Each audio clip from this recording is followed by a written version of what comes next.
All right, Nets in Cleveland, visiting James Harden. You all used to seeing him in that jersey yet? Sure. Well, Cleveland has won 5 straight and is 3-0 since acquiring him. First quarter, pushes the ball in transition, throws it up to D. Mitch for the alley-oop slam. That pass was insane. Yeah, it was. Full speed, lob over his head. Right. Midway through the first, Harden again, this time with the dime to the cutting Jarrett Allen for a dunk. Cavs up 8 early third quarter.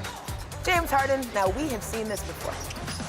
Signature step back there. Cavs up by 32. Mid-third quarter. Harden from near half court throws the alley-oop to Evan Mobley. Yep. Amazing pass. Wow. And the Cavs cruise to a 112-84 win. All right, you all.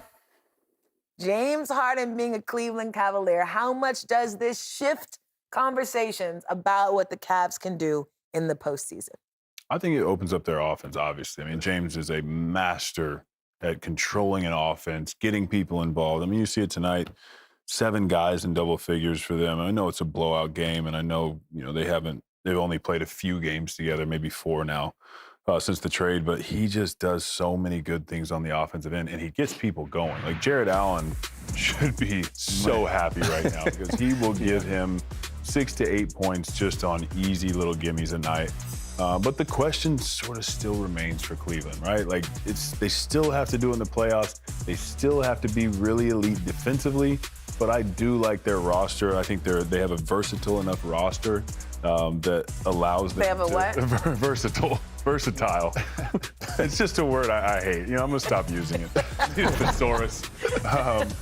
But, I do think this trade brings something that Cleveland lacks. So I'm excited to see the rest of the regular season and see them into the playoffs. Jarrett Allen had a great quote. He said, "It's so much fun playing with Harden. He finds me on every pick and roll."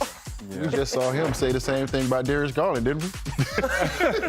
Man. Pass is the pass. It'd be your own people. I'm so happy I'm retired now, man, for Pete's sakes. And look at this, James Harden on JA said, "I can't lie. He's way better than I thought he was." As soon as Zubac leave, now that's what. You know what? I'm on the team I need to be on right here. This is the team I need to be on right here. We got your back, Jay's JD. the team guy. What can I say? I love what it looks like on paper. Yeah. But Cleveland has struggled as a team in the playoffs, and James has struggled individually in the playoffs. Getting Max back, I think, will help at some point because you're going to need spacing with those guys, but we need to see it in the playoffs. And that's the only thing I would say from Cleveland. We want to see it. We need to see it in the playoffs. Mm-hmm. We all know those teams that dominate the regular season and you get in the playoffs, and there's teams that sit in the 6 and 7 seed saying, we want those guys. So we need to see it in the playoffs from Cleveland. That's the only thing I would say. What I think you'll have a more energized bigs. Like, James is really good at utilizing his bigs. Evan Mobley, like you said, Evan Mobley and Jarrett Allen, they should be happy. They should be right now high-fiving each other in the locker room because James is going to find them. So, hopefully we'll see more on the defensive end because of that, and what they lack, maybe they can pick up for. So when we have talked about these teams in the East, they all sort of have questions. You see, there might be one thing that holds them back a little bit. When we look at the East, which top team has the least weaknesses? That's a great question. I think the way that Boston Celtics actually play basketball, it's a roster that you look at, and then a product that you look at on the floor where you're like, man, they do a lot of things really well, and they play basketball the right way with the right spirit. They play defense the right way with the right spirit. So that might be the team with the least amount of questions. And obviously, Jason Tatum is the answer that we're still sort of waiting on. I think Cleveland got better. The Knicks, defensively, we talked about it at length tonight. I just don't see a team where I'm like, that is the clear, no problem. That's the team that's getting there. So it is a little bit up for grabs. And like we said earlier, Detroit has been the best team. Yes. And they're a young team, and we are always going to say this about young teams. They got to prove in the playoffs, but I love the Detroit Pistons. I mean, Cade Cunningham going into the Garden, doing that to them without Duran, without beef stew. I mean, that was an extremely impressive win. That's a win that really backs up MVP talk for Cade Cunningham. Yeah, and by the way, J.B. Bickerstaff said if the season was to end today, Cade Cunningham should be the MVP, hands down. Do you?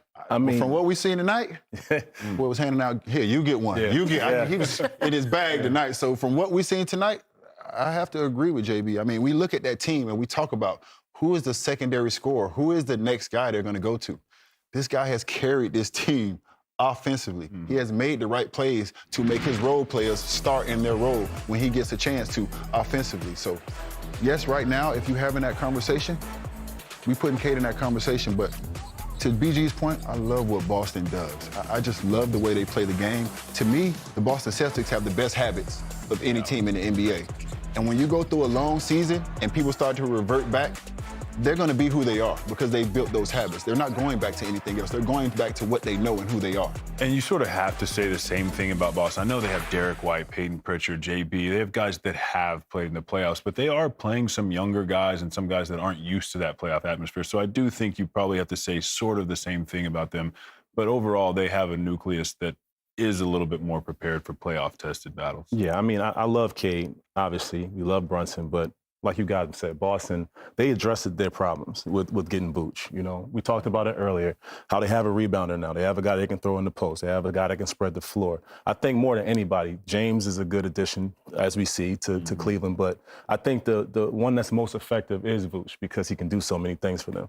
And I got to say, you all touched on this, but a night like tonight, the Knicks got to look themselves in the mirror. If you're losing this game with no Jalen Duren, no Isaiah Stewart, you lost the other game, no Jalen Duren. Like, it's a pattern that they've got to figure out. You're going to have to go through Detroit. You'd have thought tonight that you win the muscle game. Yeah. Like, you've lost the physicality game, you've lost the muscle game, you've lost the hustle game, the first two. You would have thought tonight there would have been an emphasis on those things because the turnaround in New York, when people talk about the turnaround the last couple of games, it hasn't necessarily been a change in the offense or defense.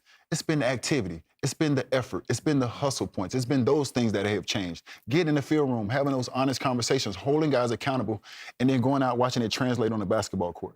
Tonight, they lost all those hustle areas to Detroit. Yeah. I'm Taylor Rooks with NBA on Prime. Thanks so much for watching. Don't forget to hit that subscribe button to see interviews with your favorite players, experience the most exciting moments from around the league, and see what the NBA on Prime crew is up to all season long. And remember, you can hang out with us live each week during the NBA season only on Prime.